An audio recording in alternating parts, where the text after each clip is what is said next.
The Princess and the Pea Story. In a land far, far away, there was a magnificent and powerful king that lived in a big castle with its son and mother. The prince was very smart, polite, and well-dressed. But the king of our story was sad. He wished that his son could marry a beautiful princess, but he could never find the princess. Of course, in the kingdom of the king there lived very beautiful and well-dressed girls who all claimed to be princesses. The prince searched a lot on his father's orders and met and talked with all the maidens. But in the end he returned to the castle empty-handed and sad. The prince told his father that it was impossible to know whether these maidens were really princes or not. The wise king smiled and said, "My son, you must be patient. You will understand when the time comes." The prince smiled and returned to his room. That night the rain came with a big storm. The thunder began to blow with a great noise, and the rain began to pour with a sound like the hooves of thousands of horses charging into the battlefield. Suddenly there was a sound at the castle door. Someone was behind the castle door.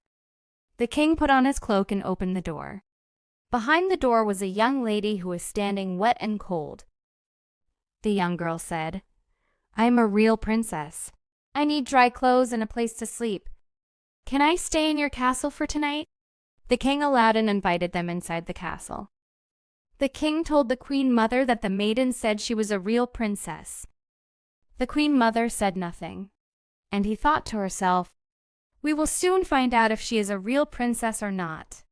Then he gave the girl a clean and dry dress and said to her, "Wear this dress and I will prepare your bedroom." The queen mother began to prepare the bedchamber, but in a very strange way. First, he removed the quilt, sheets, and mattress from the bed. Then she put a pea seat on the bed, and after that she put 20 layers of mats on the peas and placed a quilt between the mats. After that, he threw the sheets and quilt on the bed and told the princess that your bed is ready. The height of the bed, with its 20 mattresses and quilts, was so high that the princess had to climb a ladder to get on it and sleep.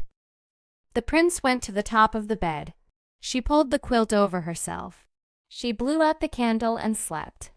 The next morning, while having breakfast, the queen mother turned to the princess and asked, "My dear princess, did you sleep well last night?"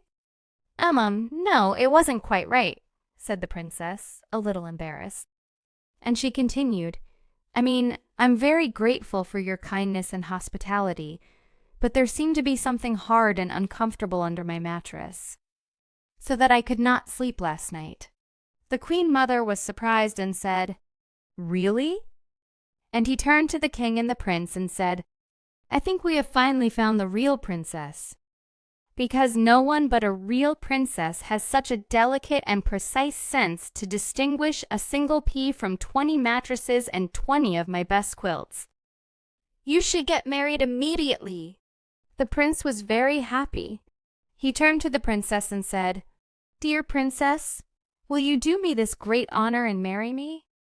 The princess was very embarrassed and blushed. He waited a few moments for the morsel in his mouth to go down his throat. Then he said, "I have a condition." The prince said, "I accept whatever it is." The princess smiled and said to the prince, "Do you promise me that from now on every pea that enters the castle will be for eating and not for sleeping?" The prince blushed with embarrassment and looked at her and said with a smile, "Of course, I promise.